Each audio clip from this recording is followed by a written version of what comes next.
aviação, encaminhando para edição, né? Mandando listas para certificados, enfim. A gente deve estar até enviando agora todos os certificados depois dessa palestra. Então, assim, né, um agradecimento especial, né? Porque eu sei que isso dá trabalho, todos, né? Poderiam estar com as suas famílias nesse momento, mas estão aqui, né? Em prol da educação, em prol dos alunos, em prol da formação, né? E os nossos alunos, eles precisam muito, e nós também precisamos, como professores, ouvir os outros professores, né? O que está acontecendo, o que está fazendo, o que a gente pode, né? Aprender com, né? Com as experiências dos nossos colegas. Então, assim, eu fico muito feliz, viu, por exemplo, pelo atendimento. Agradecer os alunos também mais uma vez, né, e desejar aí uma ótima palestra para todos. Aí tá com você aqui. Obrigada, professor Flaules, né? A gente faz isso aqui com muito carinho, né? Para os alunos. A gente sabe a importância da educação, né? Então a gente faz sempre com muito carinho. Bom, o nosso agradecimento especial à professora Cleisiane, né? Que prontamente aceitou o nosso pedido aqui para fazer essa palestra. Então fica aqui já o nosso agradecimento, viu, professora? E eu vou dar início, então, né, ao nosso primeiro ciclo de palestras. Então, como vocês já sabem, aos que não sabem, meu nome é Keitiane, também sou professora aqui no EAD de licenciatura em matemática e é com imenso prazer que eu dou início, né, ao nosso primeiro ciclo de palestras online da educação à distância de licenciatura em matemática. Eu gostaria de agradecer a presença de todos e todas.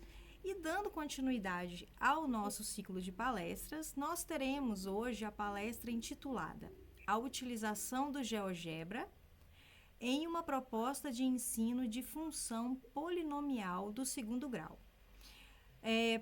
Para essa palestra, nós teremos como convidada a professora Cleusiane Vieira Silva, que possui graduação em licenciatura em matemática pela Universidade Federal de Viçosa, mestrado em matemática pela Universidade Estadual de Campinas e doutorado em educação matemática pela Pontifícia Universidade Católica de São Paulo. Atualmente, ela é professora titular da Universidade Estadual do Sudoeste da Bahia e tem experiência na área de matemática, com ênfase em formação de professores, atuando principalmente nos seguintes temas: formação de professores, educação inclusiva, tecnologias digitais e educação matemática. Bom, sem mais delongas, vamos dar início a essa jornada de conhecimento. Espero que todos aproveitem e sintam-se inspirados. Professora, deixo a palavra com você. Ok. Primeiro, eu queria agradecer, né, ao convite, agradecer a Flávia e Keitiane pelo suporte todinho que vem dando, né, ao longo desse período a gente vem conversando, e dizer que essa palestra foi preparada com bastante carinho, avisar ao público online que a gente também tem um público presencial aqui que está acompanhando, né? Esse tema é um tema que eu venho trabalhando já tem algum tempo, e o que eu vou apresentar aqui, na verdade, é um relato de experiência, né? Eu vou fazer a apresentação.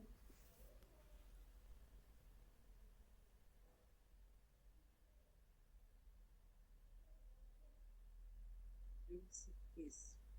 A apresentação eu vou partilhar e para a gente dar o início, tá bom? Vamos ver se está chegando.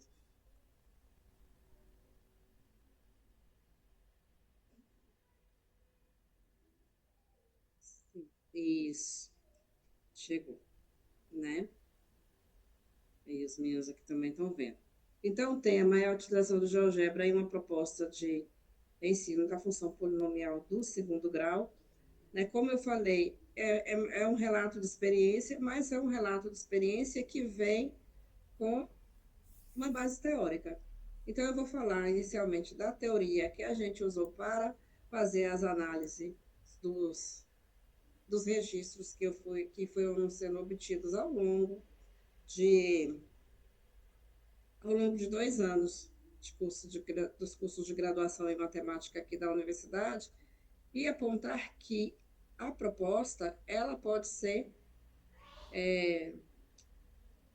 empregada, utilizada também no ensino fundamental, nos anos finais do ensino fundamental e no ensino médio, né? Com algumas adequações, dá para fazer lá também, certo? Eu vou passando aqui. Aí aqui a gente tem que passar assim, né? Que está em PDF. Bom, aqui é um pouquinho sobre a pesquisa, né? Então, assim, ela vem sendo aplicada ao longo dos anos. Então, eu tive uma aluna de iniciação de TCC, uma aluna de trabalho de conclusão de curso, e a gente teve essa ideia de usar pesquisa de Maia, que é uma dissertação de mestrado, onde ela fez a pesquisa dela com alunos do ensino, dos anos finais do ensino fundamental. E aí ela usava GeoGebra no trabalho com a função polinomial do segundo grau. E a pesquisa era pautada em quê? A pesquisa é pautada na teoria dos registros de representação semiótica de Duval. E aqui no nosso trabalho a gente aplicou em turmas de cálculo 1 do curso de bacharelado em sistema de informação e de licenciatura em matemática da UES. Esse ano eu já repeti essa pesquisa novamente numa turma de cálculo 1 do bacharelado. Só que a cada vez que eu vou aplicando essa proposta de ensino, eu vou modificando ela, fazendo algumas modificações para que a turma, né, que está sendo, que não seja simplesmente uma repetição, para que a gente siga avançando, tanto na ampliação da quantidade de funções, quanto na diferenciação das propostas de atividades, né, as propostas das tarefas. Tá? Bom, e aí, para começar a nossa conversa, como eu falo assim, olha, a teoria de registro, de representação, semiótica. O que é representação? Né? E aí eu trago o Duval aqui para dizer que a representação é o meio que dá acesso ao objeto representado. E aí a gente lembra que esse objeto ele não pode ser confundido com suas representações. Eu vou dar, mais à frente, eu vou dar alguns exemplos de como não confundir a representação confundir o objeto com a representação, né? O objeto representado com a sua representação. A gente fala que em matemática, a matemática, a gente só tem acessos aos objetos por meio de representações, né? Enquanto na biologia, em outras ciências, a gente tem acesso ao objeto de estudo por outros meios, na matemática é por meio de representação, né? Então, na biologia, a gente consegue ver uma célula através de um microscópio óptico, né? Então, você tem acesso àquele objeto por meio de ocularmente, vendo. Na matemática, não, a gente precisa de uma representação para dar acesso, né? Bom, e aí, o que é semiótica? Eu tenho teoria de registros de representação semiótica. Então, o que é semiótica? E aí a gente traz Santella, né, para dizer que semiótica é a ciência que tem por objeto de investigação todas as linguagens possíveis, ou seja, que tem por objetivo o exame dos modos de constituição de todo e qualquer fenômeno de produção de significado e sentido. Ou seja, a gente precisa de signos para se comunicar. Então, é uma ciência que estuda esse ato de comunicação, esses signos que a gente utiliza para comunicação. Né? E aí, o que é registro de representação? Eu estou pegando dentro da teoria dos registros de representação semiótica. O que é o registro de representação?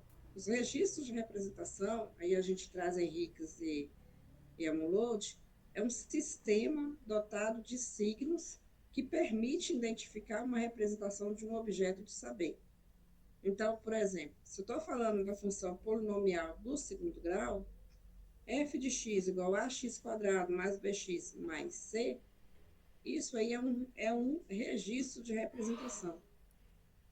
Né? Então, e esse registro de representação ele não pode ser confundido com a função polinomial do segundo grau, porque a função polinomial do segundo grau ela tem outros tipos de registro de representação. Então, o gráfico da função polinomial é um outro tipo de representação dela.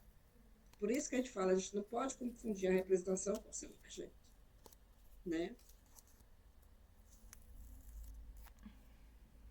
Bom, aí, segundo o Duval, representações semióticas, elas são produções constituídas pelo emprego de signos pertencentes a um sistema de representação que tem suas dificuldades próprias de significância e de funcionamento. E aí que entra propriedades, né, as propriedades desse objeto em estudo. No nosso caso, os nossos objetos são objetos matemáticos, e eu estou falando de um objeto singular, que é a função polinomial de segundo grau, né?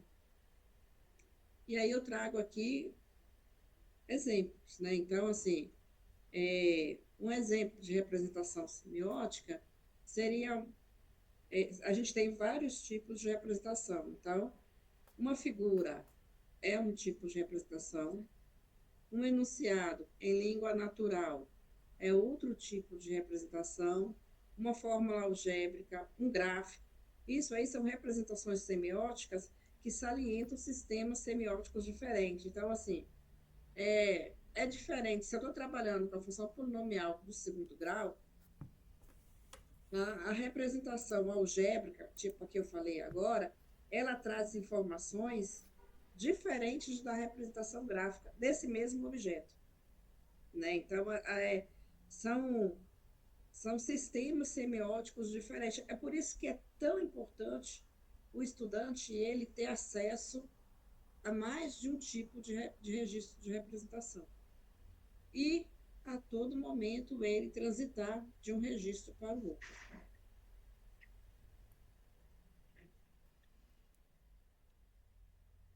Então, assim, Duval disse que a originalidade da atividade matemática está na mobilização simultânea de pelo menos dois registros de representação ao mesmo tempo, ou na possibilidade de troca de registro a todo momento. Então, assim, se eu estou trabalhando com a função polinomial do segundo grau com a sua representação algébrica, a representação algébrica, ela traz um sistema de informações sobre esse objeto que é diferente das informações quando eu tenho acesso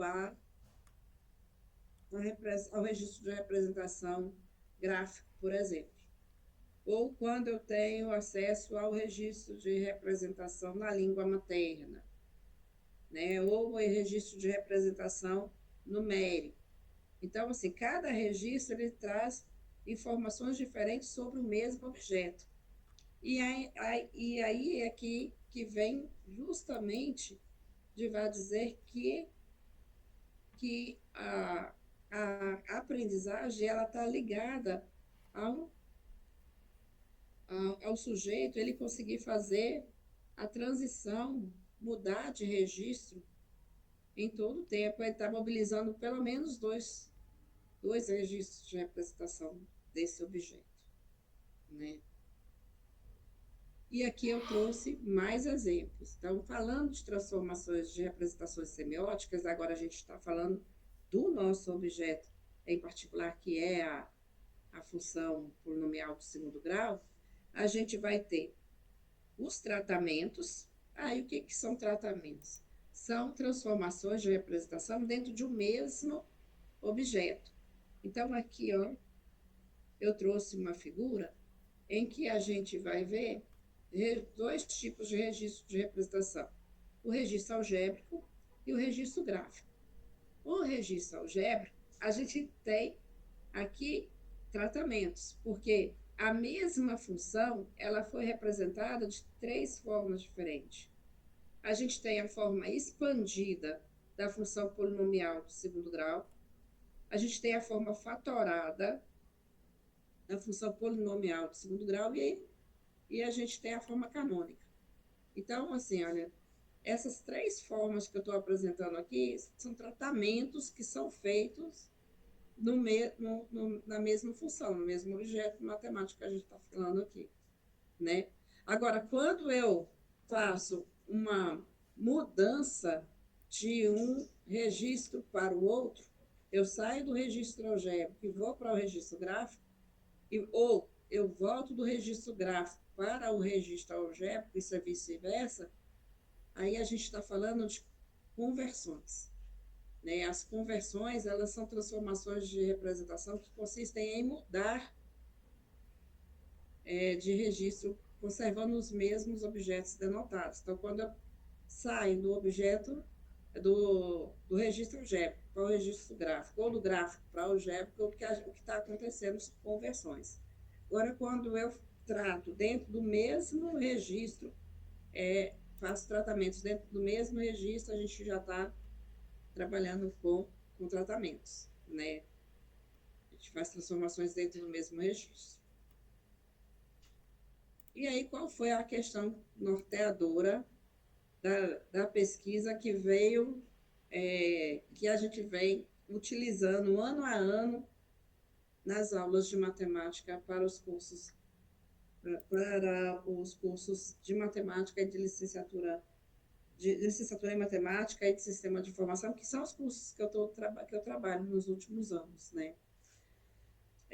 A questão norteadora foi: quais as contribuições de uma proposta de ensino que utiliza a teoria de registro de representação semiótica como suporte no ensino da função polinomial do segundo grau em um curso de bacharelado em sistema de informação, e depois eu adicionei o curso de licenciatura em matemática, né? Então, a gente fez essa pesquisa, essa proposta de ensino em 3 etapas, né? Então, a proposta, ela foi feita em 3 etapas. Na primeira etapa, a gente faz a construção e a apresentação. Os alunos apresentavam e eles construíam e apresentavam um mapa conceitual, no qual a palavra-chave era a função polinomial do segundo grau.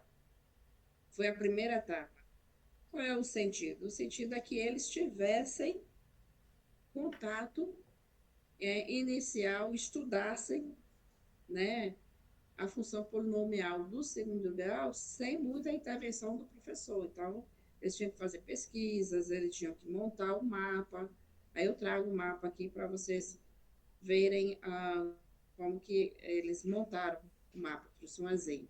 Na segunda etapa, a construção, aí vai, no caso o professor era eu, né, sou eu construí e apliquei aos alunos atividades relacionadas às propriedades algébricas, conceitos de domínio e imagem, construção e leitura de gráficos da função polinomial. Então, a construção dessas atividades, elas já estavam pautadas na teoria de representação de semiótica, né? Então, a gente já construiu as atividades de acordo com a teoria, já para trabalhar tratamentos, trabalhar conversões, né?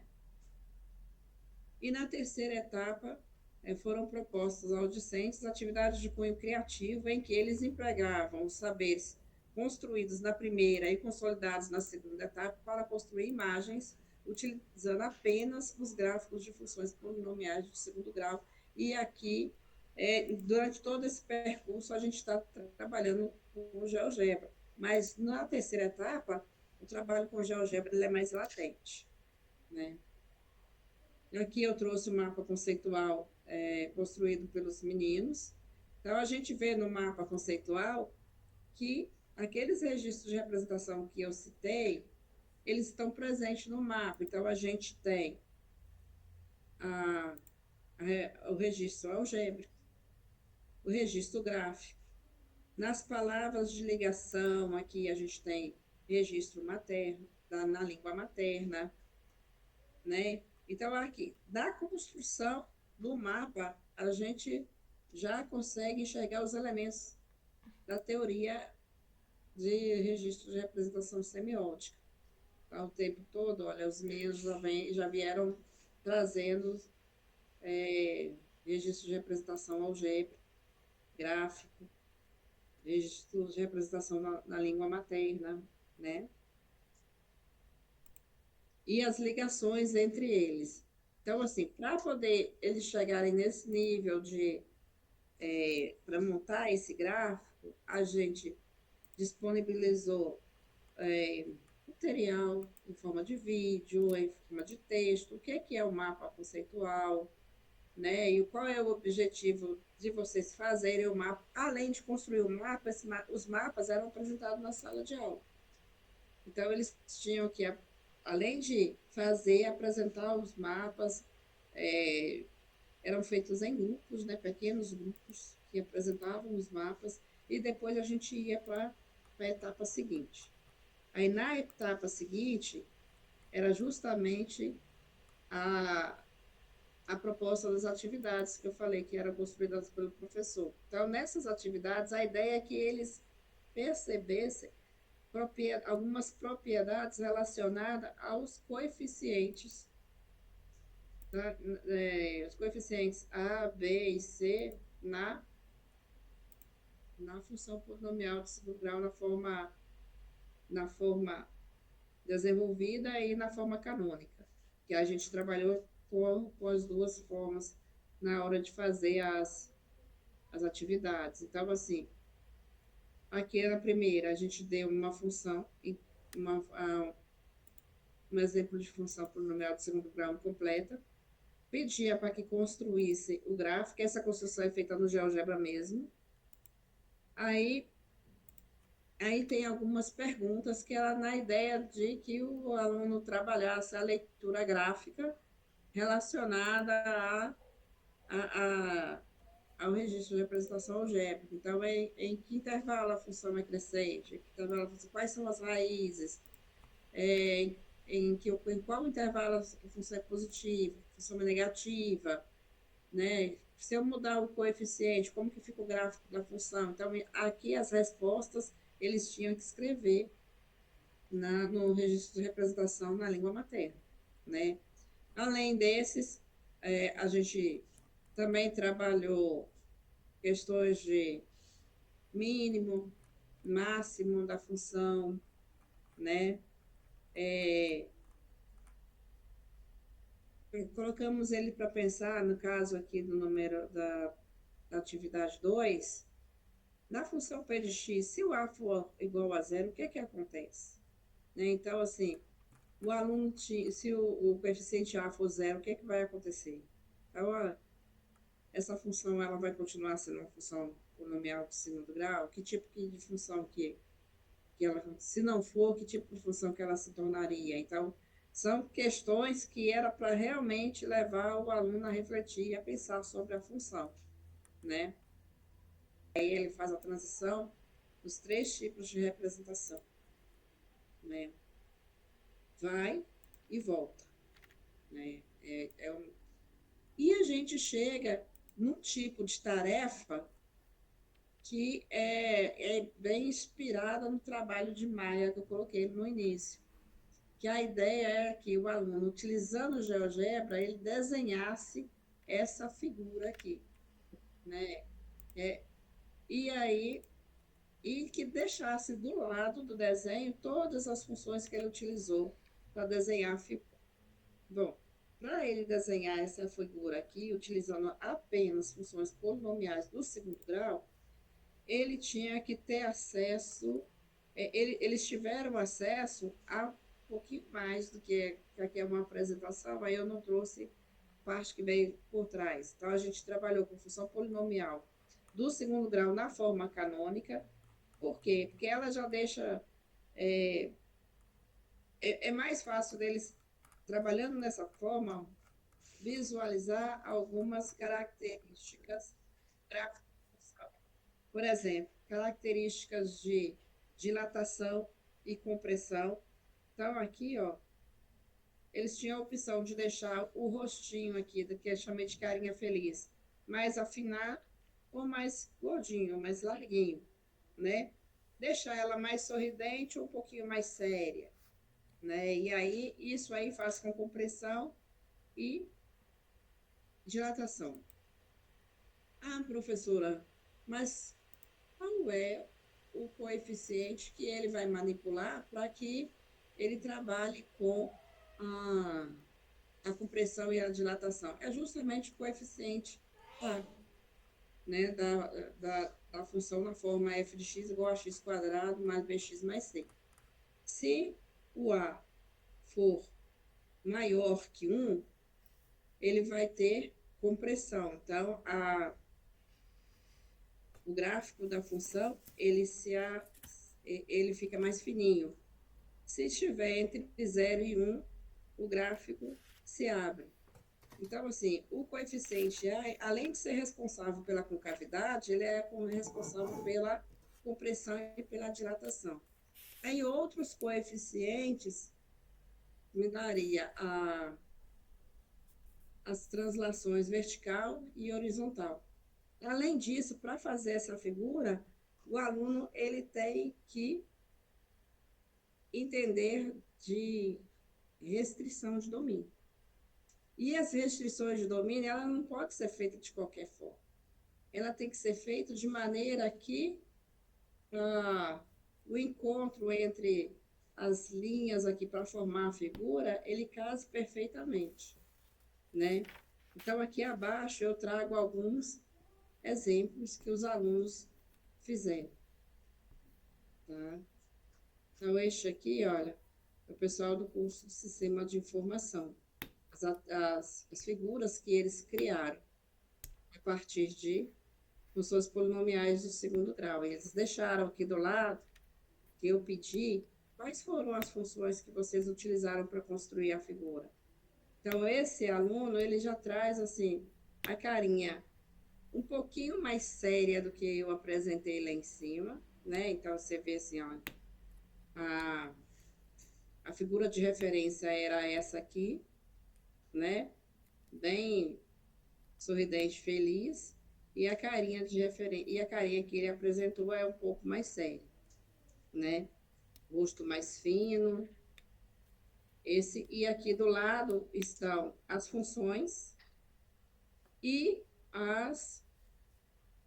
os domínios, as restrições de domínio para que eles tivessem essa figura. Então, cada função aqui vem com a sua restrição de domínio e manipular os coeficientes.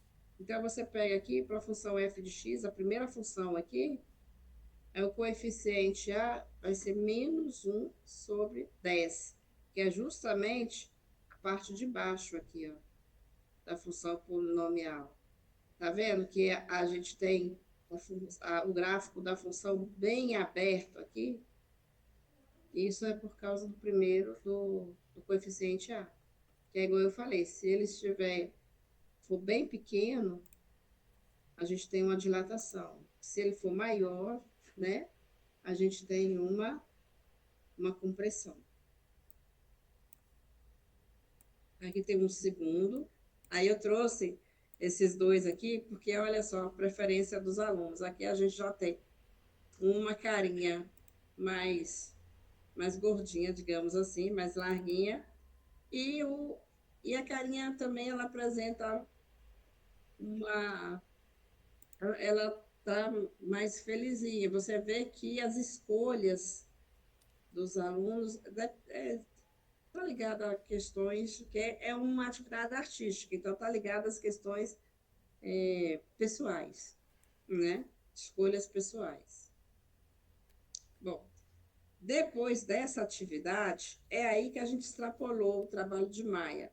Né? No trabalho dela, a carinha era mais simples, a gente deu um up na carinha, colocamos mais elementos, mas o trabalho dela, ela parou na carinha. E aí a ideia da gente foi, e se eu não der referência nenhuma para os alunos? E se eu disser, ó, vocês vão ter que trabalhar as confusões do segundo grau, E, mas vocês podem criar a imagem que vocês quiserem, né? E aí eles trouxeram algumas imagens muito interessantes para a gente, né? Então, o pessoal trouxe, eles ficaram, a turma do sistema de formação, eles ficaram muito eu acho que é por causa mesmo dos alunos, do que eles estudam, eles ficaram muito na parte americana, né? Então, eles trouxeram a bola de beisebol, tentaram trazer aqui uma referência da bola de beisebol, uma inspiração, e naquele M dos McDonald's, né? E teve um aluno que trouxe uma imagem diferente, então, olha só, ele trabalhou só com funções, uma concavidade voltada para baixo e trouxe um foguete.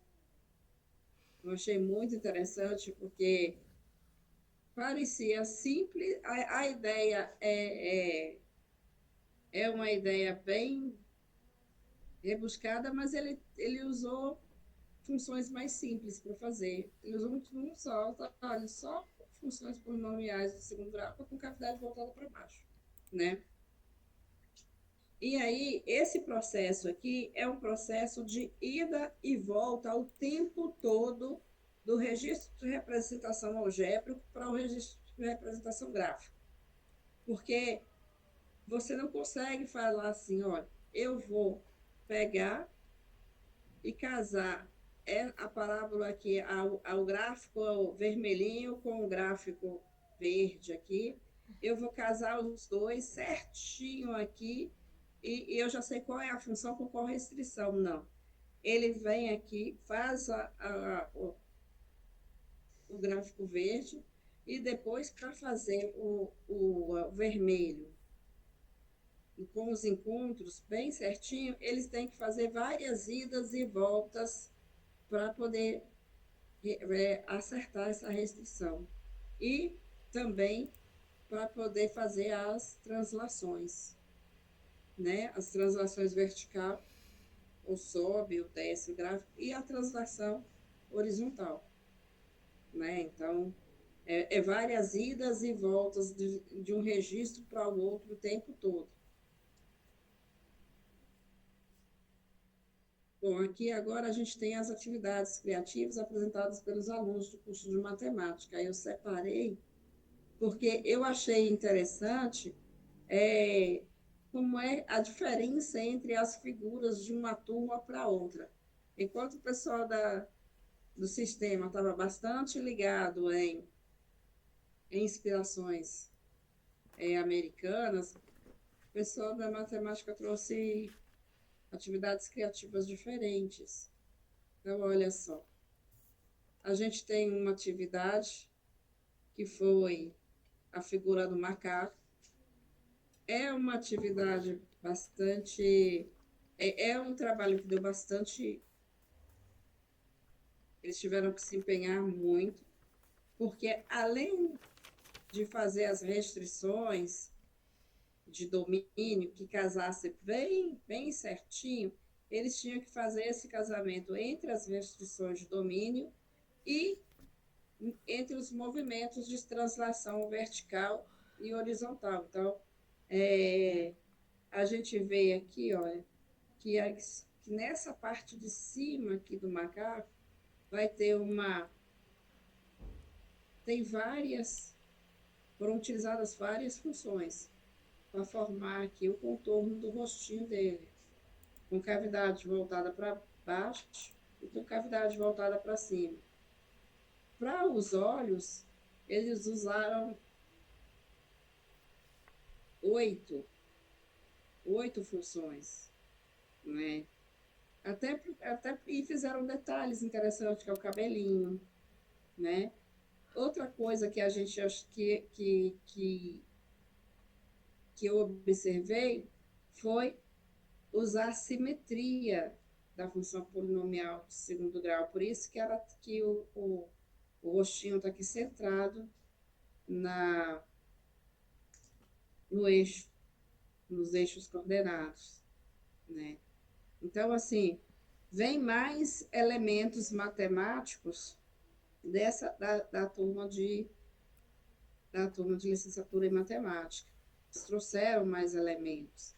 Então, assim, apesar de ter parte do macaco que parecem que é reta, aqui eles utilizaram uma partezinha com uma restrição bem específica da função. Não são retas. Então, a gente tem a impressão que eu tenho uma reta aqui no fechamento das orelhas. Não, é uma parte da função polinomial de segundo grau. Né? Então, aí foram duas meninas que fizeram essa lance pró, isso deu um trabalho, né?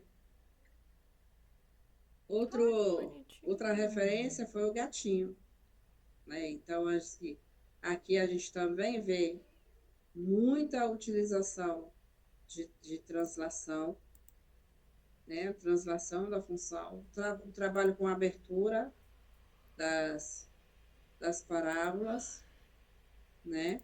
A dilatação e a compressão. Outro trabalho interessante foi o barquinho. E o interessante do barquinho é que até então eu pensava que o barquinho não ia ser possível de ser feito por causa justamente do mastro. Mas aí o que o pessoal fez? Restringiu o domínio para um trechinho em que a parábola fique quase numa posição reta, né? E aproveitou também bastante a parábola com cavidade voltada para baixo. Eu achei bem interessante essa. Ó. E aqui veio a singela, que eu chamei de tulipa, que é aquela que, como eu falei ainda há pouco, isso depende da personalidade de quem está criando a imagem, né? Então, essa imagem mais singela. E aí, o GeoGebra ele dá uma possibilidade bem interessante, de você escolher as cores, trabalhar com as cores. Então, assim, a figura ficou muito, muito bonita, né? Aí, aqui do lado, todas as funções que foram utilizadas para construir essa figura. Bom, e aqui a gente tem algumas considerações da proposta, né? Então, assim, a proposta, ela trouxe contribuições de aprendizagem para os discentes, visto que eles tiveram melhor compreensão a respeito do objeto em estudo, que era a função polinomial do segundo grau e das propriedades que são as especificidades desse objeto matemático, né? Então, assim, a proposta da construção das imagens, ela deu, o que eu falei, a todo momento, os alunos eles podiam transitar entre registros de representações diferentes, né? E eles verificando que quando fazia-se alterações nas variáveis, as alterações que eram feitas nas variáveis algébricas, ela também acarretava em alterações nas variáveis visuais, né? Então, uma alteração numa variável acarretava em alteração na outra variável. E esses processos de ida e volta que é apresentado por Divar, né? A outra coisa é o fato dos alunos se sentirem desafiados para poder criar as imagens, né? Então, assim, a gente vê imagens extremamente trabalhosas, né? Em que tinha que se usar translações vertical, translação horizontal, tinha que se utilizar as restrições de domínio, tinha que se utilizar as fazer a ligação entre o gráfico e as alterações dos coeficientes, né? E o trabalho vai bem marcante com a função polinomial na forma canônica, que não é muito utilizado na, na educação básica. Na educação básica é dada a, é dada prioridade de estudo para a função na forma desenvolvida, né? Bom, esse ano eu fiz algumas alterações. Eu não trouxe aqui na palestra para falar para vocês, mas eu posso indicar. O trabalho desse ano, eu fiz algumas alterações. Sem bagunça lá, né? Eu fiz propostas parecidas com essa para os alunos, só que na proposta eu pedi a eles que criassem imagens utilizando as funções polinomiais de primeiro e segundo grau, né? E que, para eu ver o que eles fariam. Nessa proposta aqui, a gente trabalhou com as funções polinomiais do segundo grau. Mas tem como, se o professor quiser, ele pode fazer com qualquer outro tipo de função, com as outras funções. Função quadrática, função exponencial, função logarítmica, funções trigonométricas, e aí seguir proposta de ensino, trabalhando com outros tipos de funções. Então, assim, no momento, eu comecei a fazer com outros tipos de funções, ou então, trabalhando dois tipos de funções diferentes. Aí a gente colocou funções polinomiais de primeiro grau e do segundo. Ou colocar funções quadráticas e funções exponenciais. Então, eu coloco, obrigatoriamente tem que ter esses dois tipos de funções na imagem que você for criar, né? No sentido de que haja esse trabalho de mudança de registro de representação o tempo todo, né?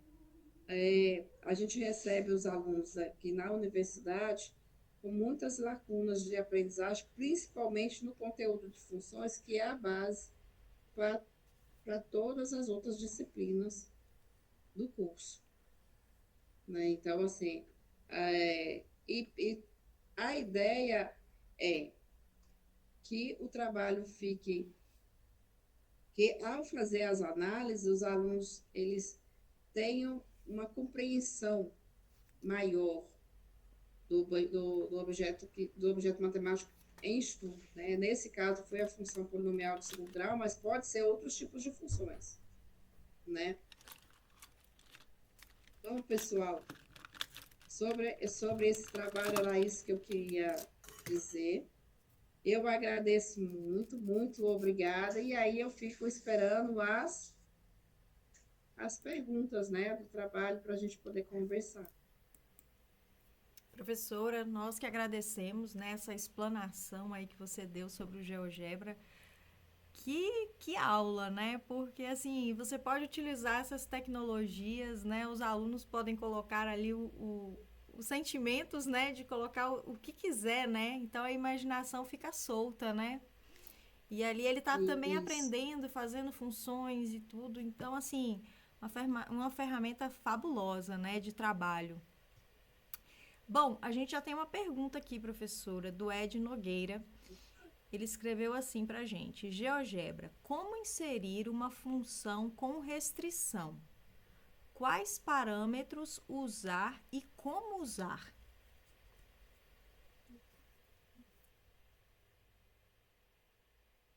Como seria uma função com restrição? Isso. As restrições no GeoGebra? Isso, no GeoGebra. Então, se ele estiver falando de restrição de domínio, o GeoGebra, da forma que ele está hoje, a gente escolhe o GeoGebra por quê? Porque o GeoGebra é um software livre. Isso significa o quê? Livre é melhor do que gratuito. Significa que o usuário, qualquer usuário, ele pode fazer modificações no código do programa, de maneira que ele seja melhorado com o tempo. Uhum. Então, o GeoGebra hoje, ele tem infinitas possibilidades, né? E aí depende de quem está utilizando, quiser estudar uma forma de usar essa possibilidade. Se ele está falando de restrição de domínio, a restrição de domínio hoje no GeoGebra ela é muito, muito tranquila de ser feita. Eu vou fazer aqui, eu vou colocar aqui o GeoGebra rapidinho. Aí outra coisa, eu gosto dele também, porque hoje em dia a gente não precisa mais de baixar o GeoGebra e instalar. A gente usa o GeoGebra online, né? Uhum. Eu vou tirar essa aqui e vou colocar a outra, aí eu vou mostrar como é que esses meninos fizeram essa restrição, tá bom? A restrição de domínio, né? Para construir aqueles desenhos que foi feito. Ó, tá aí já Uhum. a interface do GeoGebra. Por exemplo, quando eles colocam f de x igual, aí vamos colocar na forma canônica, tá? X menos 1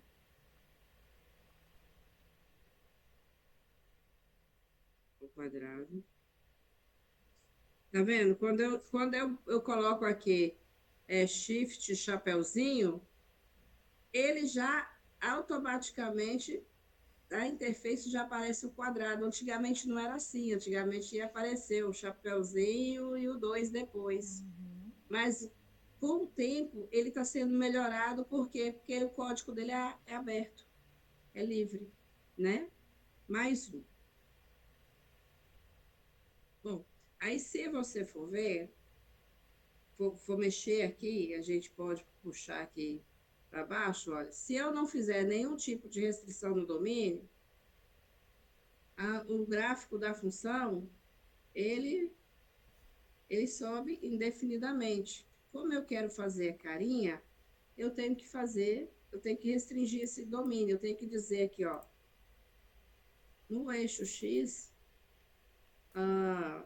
eu vou de quanto até quanto, né? Aí aqui a gente coloca a vírgula, e aí ele vai direto, ó, menos 1, a gente põe o menor, o igual antes, opa, igual. Aí ele já também, eu coloquei só o menor e depois cliquei no igual, ele já coloca o menor igual sozinho, Uhum. tá? Menor igual que 1. Daí, olha só, a gente restringe, tá vendo? Eu faço uma restrição do domínio. Isso aqui, para os alunos, é interessante porque, apesar da gente falar o tempo todo de domínio, de imagem, a, o significado de domínio e imagem nem sempre ele é compreendido Uhum. internamente. E aí, quando a gente faz isso aqui, eles têm que trabalhar com essas restrições o tempo todo. Então, ele fala assim, ó, então o domínio da função aqui vai de menos 1 até 3, né? Uhum. E a representação da função com essa restrição de domínio, ela fica assim. Aí, e se eu quiser agora trabalhar outras, outras propriedades da função, né? Eu quero que ela suba mais uma unidade. Então, aqui o que a gente estava fazendo aqui era fazer as modificações no registro algébrico e, no mesmo momento, verificar o que essa modificação ela acarreta no registro gráfico. Uhum. Então, e aí fazer essas idas e vindas o tempo todo. Isso o GeoGebra, ele nos possibilita, porque a gente pode fazer infinitas simulações. possibilidade de eu ficar fazendo aqui as simulações. Então, o desenho, ele sai nessas simulações que elas são feitas intencionalmente, né? Então, assim, eu quero colocar os olhinhos. Então, para eu colocar os olhinhos, eu tenho que fazer translação vertical e horizontal, porque senão eu não consigo colocar os olhinhos no, no meu desenho, né? E aí, as restrições foram trabalhadas nesse sentido, de restrição de domínio. Professora, aproveitando aqui, tem uma pergunta do William Oliveira. Boa noite. Qual a versão foi utilizada para fazer os desenhos? GeoGebra 5 Classic ou GeoGebra 3D? O 5 Classic. Porque os meus já usavam. Outra coisa. Para a turma que são professores, uma boa parte é professor, a gente não foi para o laboratório para a gente poder fazer essa atividade. Né? A maior parte dos meninos, eles usavam o celular, porque o GeoGebra também dá essa possibilidade de aplicativo para celular. Né? Então, no celular, a gente baixa a calculadora gráfica e trabalha no celular. Então, como os alunos hoje em dia, praticamente todos têm celular, dá para trabalhar dentro da própria sala de aula sem precisar preocupar com o laboratório de informática equipado. Que muitas vezes na escola não tem, ou quando tem, ele não tá apto para trabalho, né? Tem alguns problemas. Então, a gente trabalhou na sala de aula mesmo com o celular, né? Um Então, é uma aplicativo de ferramenta celular. bem, bem eclética, né, professora? A gente pode ir desde o É, computador ao celular, né? desde o computador ao celular. E outra coisa, fazer compartilhamentos, né? Então, assim, os meninos, eles tinham a possibilidade de quando eu passei o trabalho em dupla. Então, dois alunos trabalharem na mesma figura sem precisar estar junto, ou porque eles compartilhavam o link um com o outro para poder fazer o trabalho, entendeu? Então, assim, ele dá um mundo de outras possibilidades de trabalho muito interessantes, né? Ô, professora, eu acho que foi uma pergunta numa outra palestra, mas é uma pergunta, eu acho que interessante e persistente.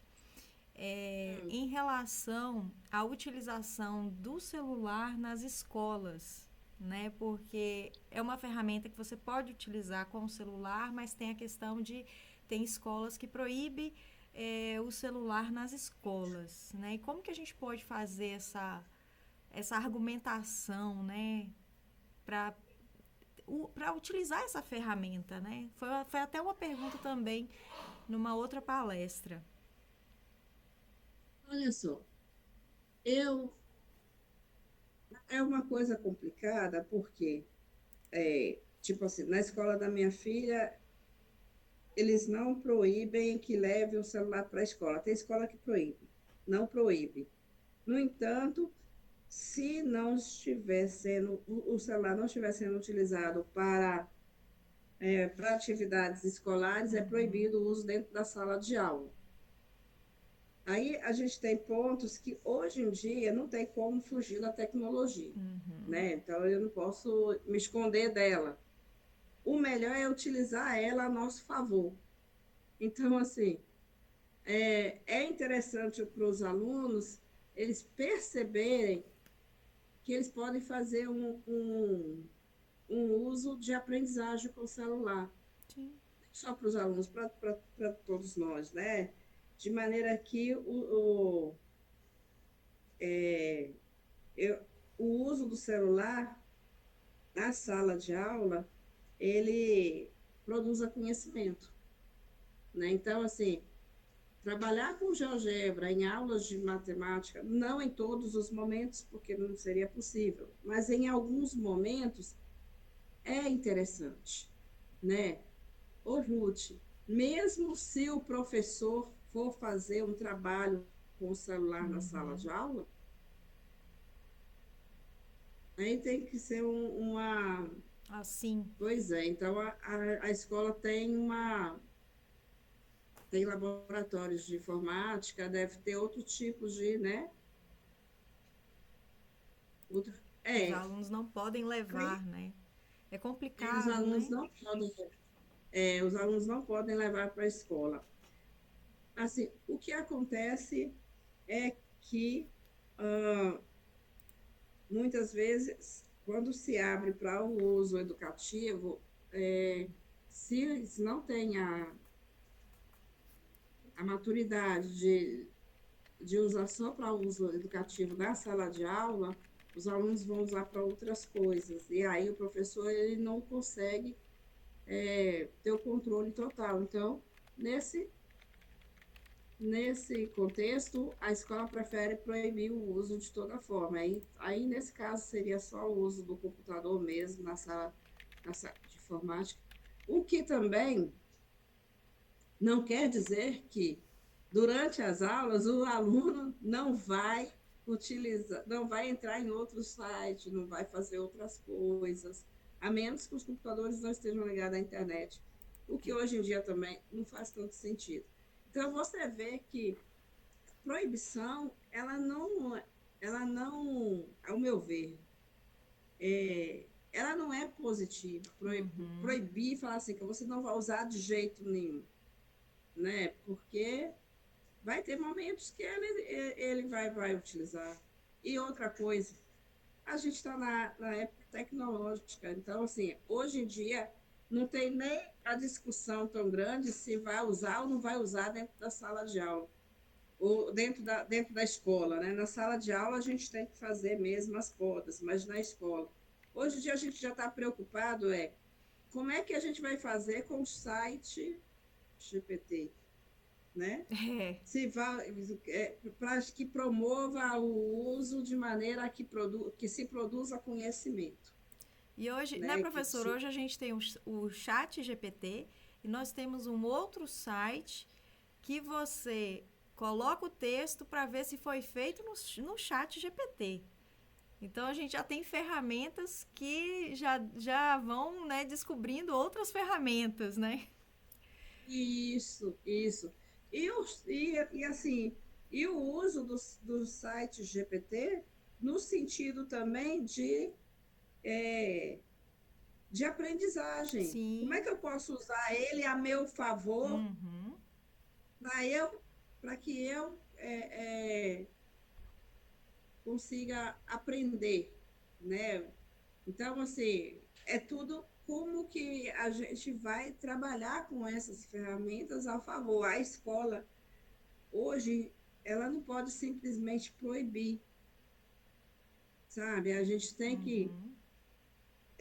avançar nesse sentido, avançar no sentido de como que eu vou fazer para que o meu aluno utilize, mas utilize no caminho da É. aprendizagem, É um sabe? desafio, né? Um novo desafio para o professor, né? Encontrar É, mecanismos, né, de envolver os alunos, né, para usar essa ferramenta para o bem, né? Então, para assim, o né, bem. com uma Aí, melhor utilização, né? isso, quando a gente pega na universidade, em que os alunos estão com o celular na sala de aula o tempo todo, olha lá, o tempo todo, a atividades desse tipo aqui, elas ajudam a eles enxergar outros usos para o celular. Uhum. Usos de aprendizagem, né, e outros tipos de uso para o celular, ou outros tipos de uso para o computador. Sim, Que sim. quando chegaram os computadores, era a mesma ideia.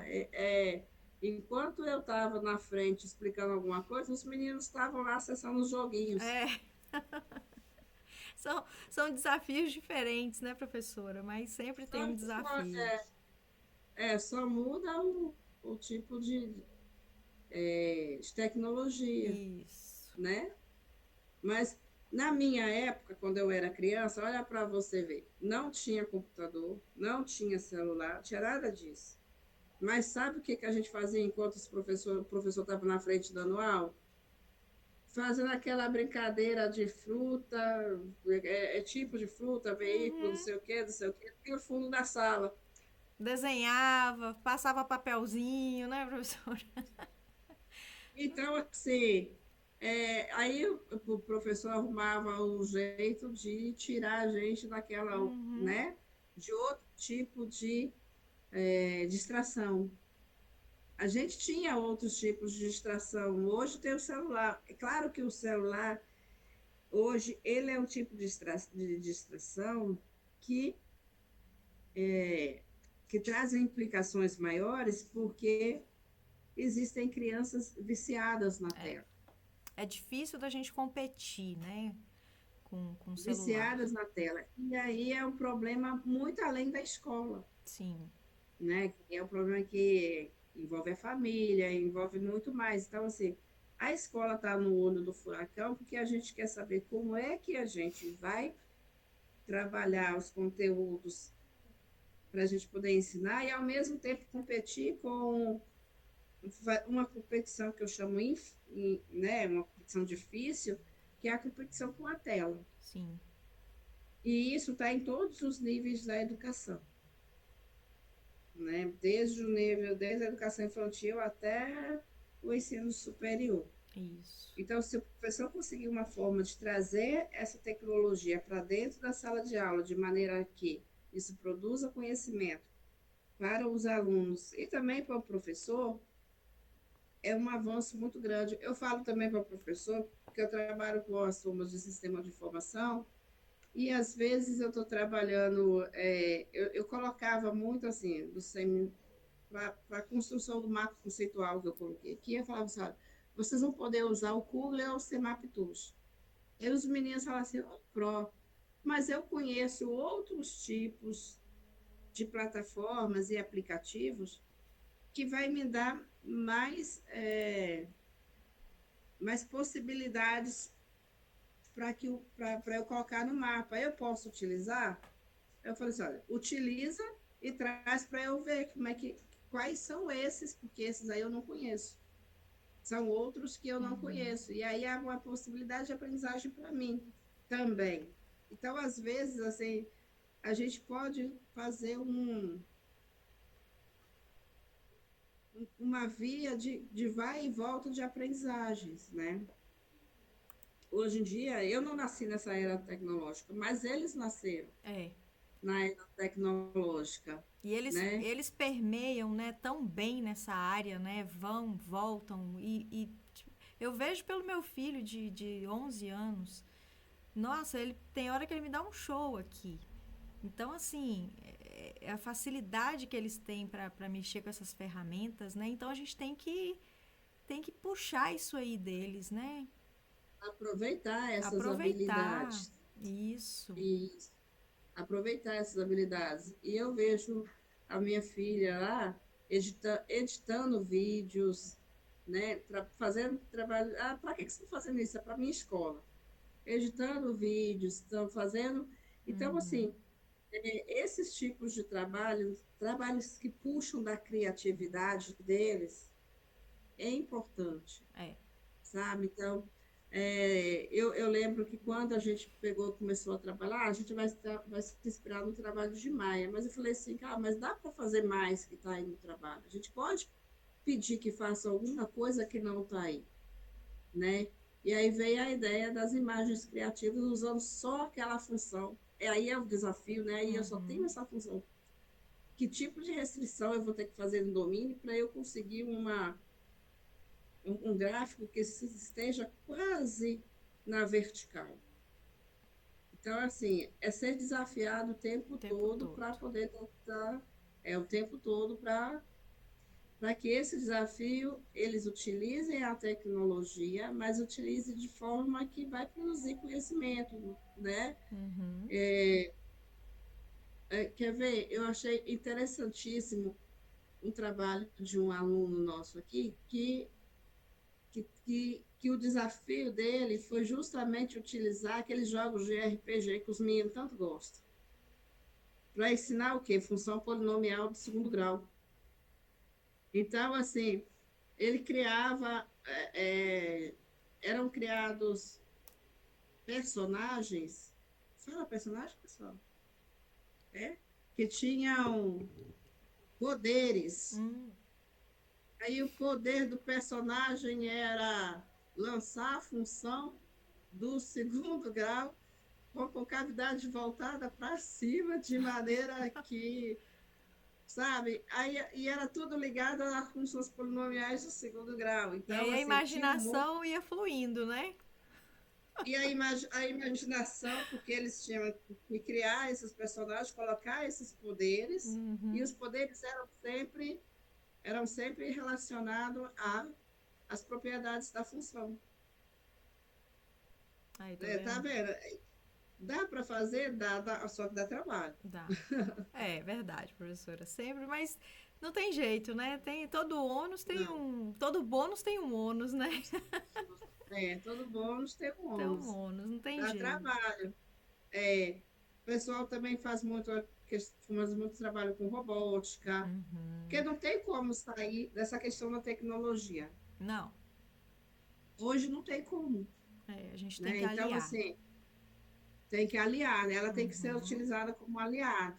Então, na questão da robótica, então, as movimentações, trabalhar com funções, tem que trabalhar, sabe?